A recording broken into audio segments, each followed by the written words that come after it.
किंवा group relationship जे सांभाळायला लागला, हम्म, ते काय माझ्यामुळे नव्हतं. फिकीची मेंबरशिप मिळाली माझ्यामुळे नव्हती. हम्म, आणि फिकी नंतर त्याला जेव्हा मित्रामध्ये इन्व्हिटेशन आलं, हम्म, तेव्हा मी only advisory role, honorary adviser. Hmm. तर मला असं वाटतं त्याच्यासारख्या प्रत्येक सुशिक्षित माणसाने अशी ऍडवायझरी रोल घेऊन या आताची जी 9 लाख कोटीची जे देणं झालंय ना स्टेटवर, ते कसं कमी करता येईल याच्यावर बुद्धिमान लोकांची गरज आहे. रोहित पवार आणि मिटकरी सारख्या लोकांची गरज नाहीये.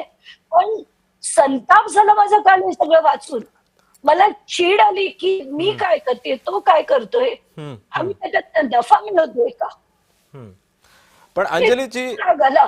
आता अस्वस्थ झाले मी काल. बोला बोला बोला. नाही तुम नाही, आपण बोला, आपण काय म्हणताय. तुमची तुमची चिडचिड होणं, तुमचा राग हा स्वाभाविक आहे. पण आता जर रोहित पवारांनी जे काही ट्विट केलेलं आहे, या ट्विटला जे तुम्ही आता आमच्या समोर जे काही म्हणणं मांडलेलं होतं, या ट्विटला तुम्ही काय उत्तर देणार आहात आता? आधी काल मी त्यांना सभ्य भाषेत ट्विट दिलं. खरं तर ते सभ्य भाषेच्या पात्रतेचे तरी आहेत का?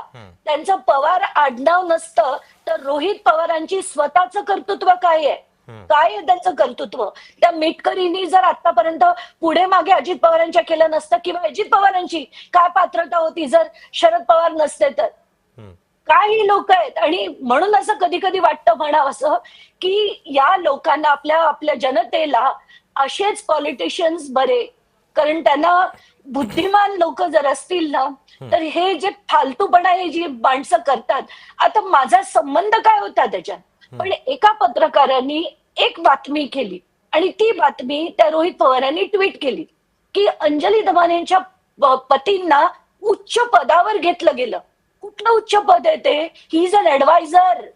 त्याच्यात कुठलंही रेम्युनरेशन नाहीये, झिरो आहे. उलट घरून आम्ही आमच्या घरातला, मी जेव्हा लढते घरचा